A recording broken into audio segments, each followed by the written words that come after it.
Hey everybody, welcome to the Mike Pingel Show. I'm Mike Pingel. Thank you for tuning in wherever you're watching us. I do want to say I am happy to be a part of the Happy TV family.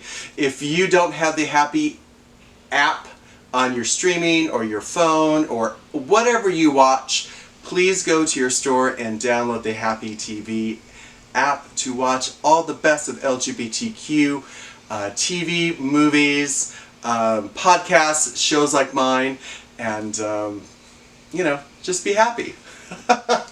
Anyway, today's exciting. Today's the first kind of real in-person show I've done in a very long time. Today I have Rick and his brand new book. Rick, welcome to the show. Thank you. It's good to be here. We are social distancing, folks. He's over there and I'm over here. And I'm going to... Well, anyway. If it gets too close, I just pull this out. Right? It's. I hope you're doing safe out there. What is your new book title and what it's about? It's called... Should I hold it up? Yeah, hold it up. Show everybody. How Catering Sucked the Life Right Out of Me. So, a little self-explanatory. I did many years of catering in New York and LA and California. In between acting things and, doing movies and doing other things. And it's about some of my experiences in the industry. Some really wild stories. Anything from a $5 million 3-year-old twin birthday party we did in Beverly Hills. So $5 million for 3-year-old twins we did. It was a Willy Wonka theme. It was a 2-day event, I guess. And the first day was Willy Wonka.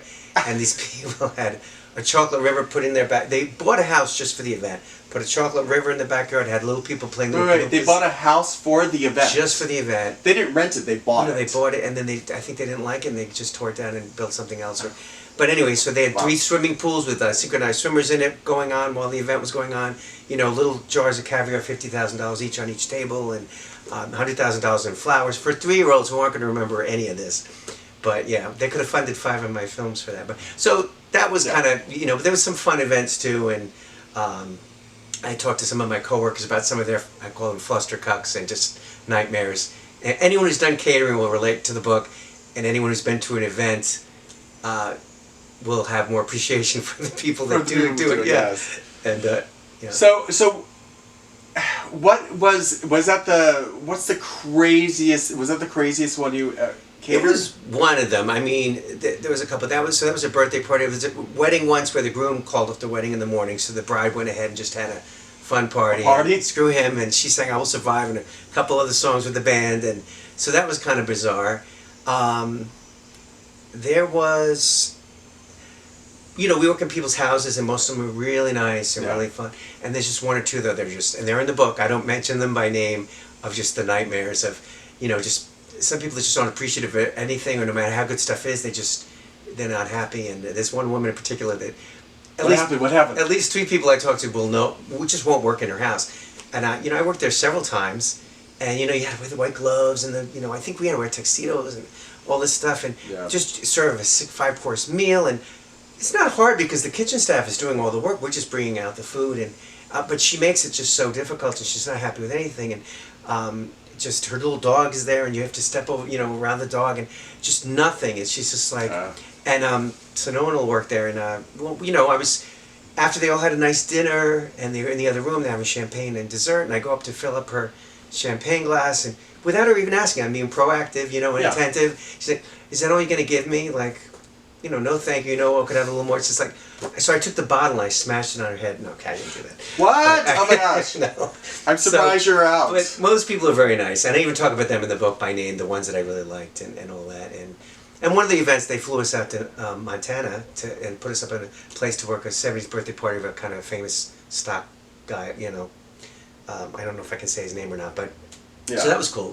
And Huey Lewis performed, and Stevie Wonder, and wow. The first day. As long as you decide it's a confidentiality agreement, you can talk about it. Yeah, well, that's why I'm a little careful in the book, where if I'm talking smack about anyone, I don't say their name. True. That's a good thing. I give a lot of hints, but they're beautiful. They used to have a poster. No, I'm kidding. It's funny. I'm sitting on your couch, so this reminds me of that. I worked a party in Tom Cruise's house. Never saw him. Mm-hmm. Had to work in this one room just by the dessert station.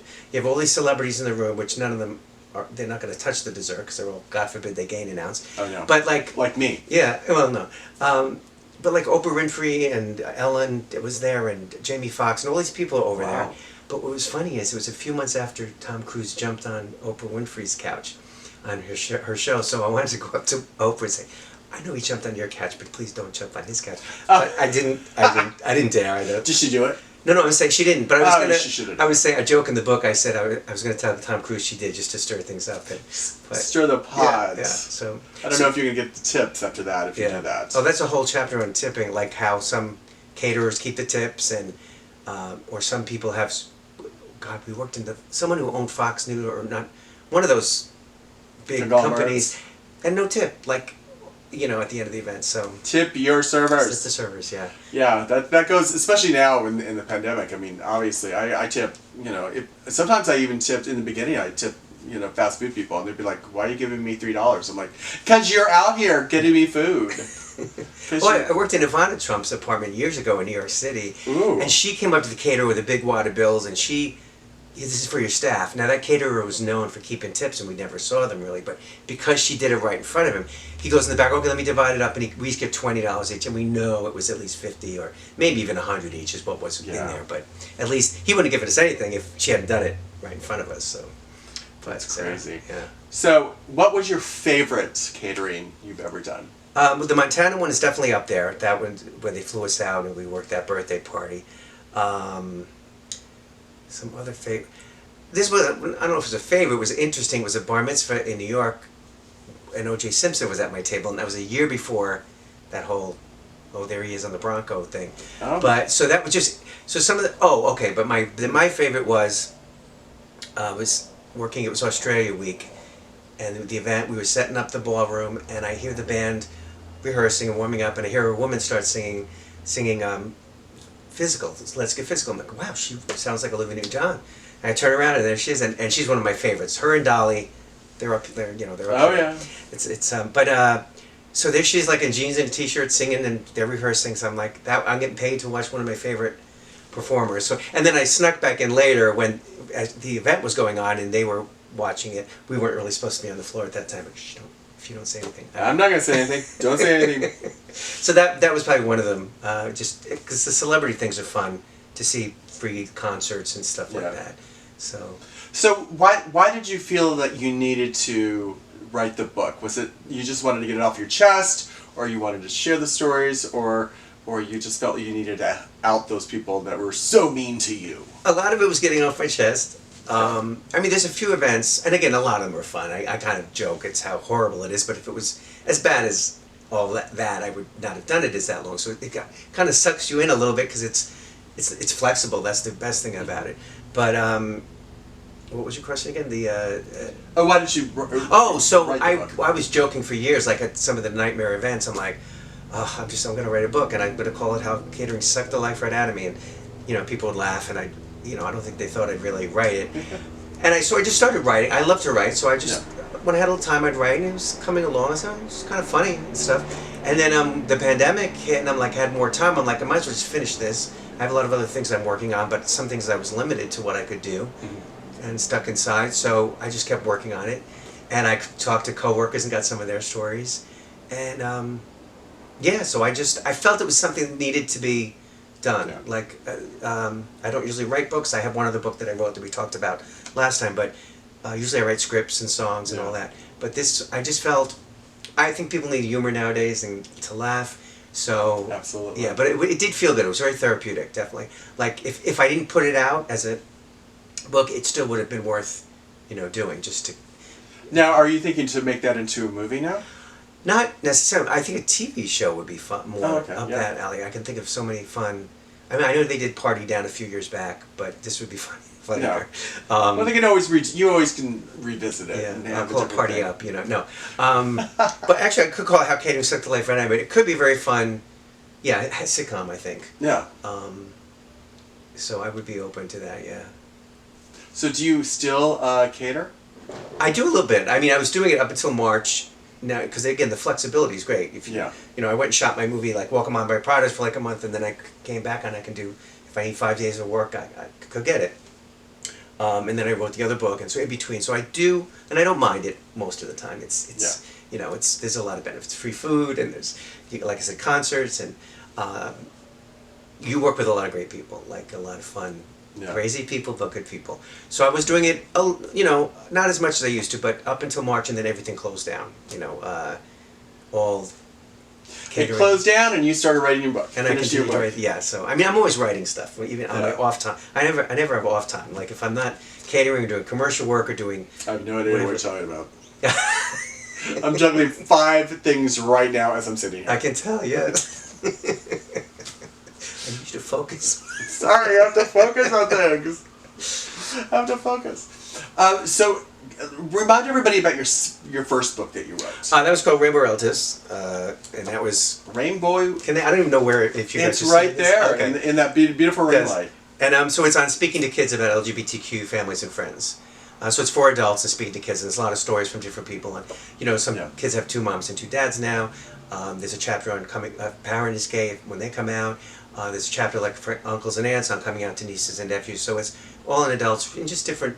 You know, there's a chapter on transgender, and it's all done with a sense of humor. You know, that chapter, the transgender kid's your father. Well, she has something to tell you. And there's a chapter on Parade the Gay Bashers Away. So that's on religion and all that stuff, which is the biggest issue. But there's serious things in it as well. So it's kind of, you know. But that's out. That's still out, and people, I think that one I think is helping people more. The new one is more for entertainment, but there's some helpful things in that one too. Like someone would talk about an eating disorder or problem she has, and why catering was kind of hard for her to do it because of that. But I think her story will help other people in it. So, but it really, honestly, is more of a just kind of a fun. Hopefully, I mean, people are laughing. Like, someone told me she was reading it on a plane. Someone asked her, "What are you reading?" You know, because it's way funnier than what I'm reading. Like she was laughing out loud and stuff. So that was good to hear. But well, good. Yeah. And where can people buy your book? Amazon. I think Barnes and Noble. I know Just Fabulous in Palm Springs had the Rainbow Relatives book. They might have a couple copies left, and I think they're going to carry this one. Nice. Calabasas, I know in Barnes and Noble ordered some of the books, but online you can get it from. Both of them, How Catering Sucked the Life Right Out of Me and Rainbow Relatives. Well, great. And where can people find you on social media? I'm on Facebook. I don't under Sudi Rick. My legal name is Sudi. I go by Rick because Sudi's too common. They can find me. I'm on Instagram also under Sudi Rick. I don't really do Twitter. I'm on there, but I don't. It's just I can't really get it. It's a wonderful new platform, and during our moment of break when the camera stopped, you told me about a Christmas song. Tell me about what's happening with the Christmas song. Yeah, I wrote a Christmas song called Midnight Will Be Clear, and I did a video to it last year. And Adrian Christian was in the video, and he liked the song so much. He's a great singer. He decided to put it on his Christmas CD that he recorded in Nashville, and that's coming out Thanksgiving Day this year. So the single, Midnight Will Be Clear by Adrian Christian, so if people look for that on Spotify and iTunes and all that and download it. So basically you're just a Christmas, giving item. You have a new song that's coming out that people can order, a book, a new book, the new book, and an older book. Yep. And is that a movie? Which one? Walk Among My Pradas is still on Amazon Prime, and that's kind of... What is it? Walk Among My Pradas. So I produced that with Tom Archdeacon, and that's on Amazon Prime free for Prime members. And it's, like kind of a Freaky Friday with a gay straight twist during the Christmas holidays.